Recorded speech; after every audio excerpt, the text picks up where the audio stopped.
All right, so today we're going to be looking at a paper called Playing Atari with Deep Reinforcement Learning. Okay. And as a programmer, I think there's something really interesting in this for you, even if you're not super into machine learning. Hmm. Um, and what we're really talking about is teaching a computer to play Atari games. But we're not talking about giving it the code Yeah. or any cheats. We're talking about just letting it see the screen and figure it out just like a human would. Yeah. So it's using what's called reinforcement learning. You can think about it kind of like training a dog. If it does something good, you give it a treat. If it does something bad, you give it, a scolding. And over time, it will learn what actions lead to the good stuff. And so in this case, the AI is like the dog. The Atari game is like its world. Yeah. And winning the game is the good stuff. Exactly. And teaching a computer to learn just from the pixels on a screen, that's really a whole other level of challenge. It's like trying to understand the rules of a game just by watching someone else play. Right. And so that's what this paper is all about. They built a system called a deep Q network, or DQN for short. Yeah, and what's kind of fascinating about this is that they didn't handcraft specific rules for each game. This one DQN learned to play 7 different Atari games, Beam Rider, Breakout, Enduro Pong, Qbert Sequest, and Space Invaders. So that's like having one program that can learn how to play chess, checkers, and backgammon, all just by observing the board. Yeah. And so this sort of hints at a future where we might not need a specialized AI for every single task. So how did they pull this off? I mean, I get the reward part, but learning from pixels just seems so difficult. Yeah, it's definitely a different problem than a typical machine learning problem. So like you said, the rewards are sparse and delayed. You don't get a point for every single move. And sometimes the consequences of an action aren't clear for a while. The data that the AI gets is also correlated. So, the game's flow creates dependencies between actions. And finally, the rules of the game from the AI's perspective actually change as it learns. So it's kind of like it's constantly trying to hit a moving target. So it's kind of like playing a game where the rules are changing and you only find out if you score points every few minutes. Yeah, exactly. Sounds frustrating. So to address that, they combined a few clever techniques. The core idea is this thing called Q learning. And that's where the AI tries to learn what's the value of taking an action in a given situation to maximize its long-term rewards. And then they pair that with this thing called a deep neural network, specifically a convolutional neural network, or a CNN, which is really good at processing images and finding patterns.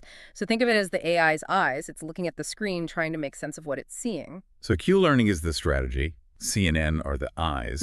But how do you train this thing to play? Do you just let it loose on the game and just hope for the best? Not quite. So they use a technique called experience replay. And you can think of it like the AI is keeping a journal of all of its past game moves, both the good ones and the bad ones. And then during training, it's going to randomly revisit those experiences to learn more effectively. It's like studying for an exam by doing practice problems. So it's learning from its mistakes. Yeah. And it's learning from its successes. Exactly. And this helps address that challenge of the delayed rewards. By revisiting past actions randomly, it kind of breaks those temporal correlations so it learns more efficiently. Fascinating. Did it work? Oh, it worked. It worked incredibly well, but we'll get into those results in part 2. All right, can't wait. So before the break, we were talking about this DQN that learns to play Atari just by looking at the screen. Right. But how do we even know if it's getting good? I mean, training an AI is not like watching a human player get better over time. Yeah, that's a good point. Evaluating progress in reinforcement learning is definitely tricky. It's not as simple as just like looking at the score. Remember, the AI is exploring and trying different things, so its performance can fluctuate a lot during training. So how do we even know if it's actually learning?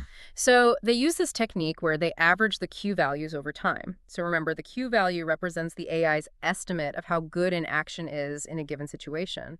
And so if the Q values are steadily increasing over time, it means that the AI is developing a better understanding of the game. So it's not just about winning or losing in the moment. It's about whether the AI is making smarter decisions. Exactly. And they actually visualize these Q values in the paper for the game Sequest. And you can literally see how the AI's understanding of the game evolves. At first, it's all over the place, but as it learns, you start to see these distinct patterns emerge. That's so cool. So, okay, let's get to the big reveal.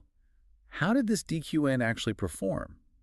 Did it crush these old Atari games? It didn't just crush them, it obliterated the competition. So they compared it to 2 other methods, SARSA and contingency. which were kind of the state of the art at the time. And keep in mind, these older methods had advantages. They were given extra information about the game objects, like their positions and velocities. The DQN didn't have any, just the raw pixels. So it's like playing with one hand tied behind its back. Pretty much. And so it achieved significantly higher scores across almost all of the games. But what's even more impressive is how it stacked up against human players. So on Breakout, Enduro, and Pong, it actually beat professional human players. It beat humans. That's incredible. Does that mean the machines are taking over? Hold your horses. While it excelled at some games on others, like Qbert Sequest and Space Invaders, it still lagged behind human performance. Yep. So those games require more long-term planning and strategy, which was still a bit of a challenge for the DQN at the time. So it's really good at quick reactions and pattern recognition, but still needs to work on thinking ahead. Right. But even with those limitations, this paper was still a massive breakthrough. It showed that we can teach AI to perform complex tasks at a human or even superhuman level, all from just learning directly from raw sensory data. So it's not just about building a better gamer. No, it has huge implications for fields beyond gaming. Think about robotics, self-driving cars, personalized medicine. So AI that can play games, but also potentially save lives, revolutionize transportation, and personalize healthcare. That's the potential. And while there's still work to be done, the advancements that we've seen since that original DQN paper are really remarkable. So what happens next? Oh, well, in part 3, we'll talk about what happened after this paper. We'll talk about how researchers built on these ideas to create even more powerful and capable AI systems. Can't wait. Okay, so we're back, and we saw how this DQN learns from pixels, beats humans at some games, and really opens up a new world of what AI can do. Right. But the story doesn't end there. Yeah, research never really stands still, and this paper was like launching a rocket. It blasted off and opened up this whole new frontier in AI research. And researchers took those core ideas and they ran with them. They started figuring out ways to make DQNs even more powerful and efficient. So what happened next? What were some of the things that they focused on to make it better than the original DQN? Well, one of the biggest challenges with DQNs is how much computing power they need, especially for complex tasks. Imagine trying to train a DQN to play a modern video game with like 3D graphics and thousands of possible actions. It would take forever. So they needed to figure out how to train these AI agents faster and more efficiently. Yeah, exactly. And one approach was to develop something called asynchronous training methods. So instead of having one student trying to solve a problem, you have a whole team of students working in parallel, each tackling a different part of the problem and sharing their knowledge. And that really speeds up the learning process. It's a faster training check. What else? Well, remember how the original DQN struggled with games that required long-term planning? Researchers started exploring ways to give DQNs a memory. So it's like giving the AI a notebook where it can jot down important events and observations from the past. And that lets it make decisions based not just on what's happening right now, but also what happened earlier. So giving it some context. Yeah, exactly, giving it a sense of history. And that opened up all these new possibilities for DQNs to tackle even more complex tasks. So it's not just reacting quickly, it's understanding the bigger picture. Exactly. It's learning from past experiences and making plans for the future. This is all very exciting. Yeah. But where does it lead us? What are the real-world applications of all this? Well, the potential is huge. Robots that can navigate really complex environments like disaster zones or even other planets, self-driving cars that can handle really tricky situations, and even personalized medicine. So not just playing games, but saving lives. Yeah. Revolutionizing transportation.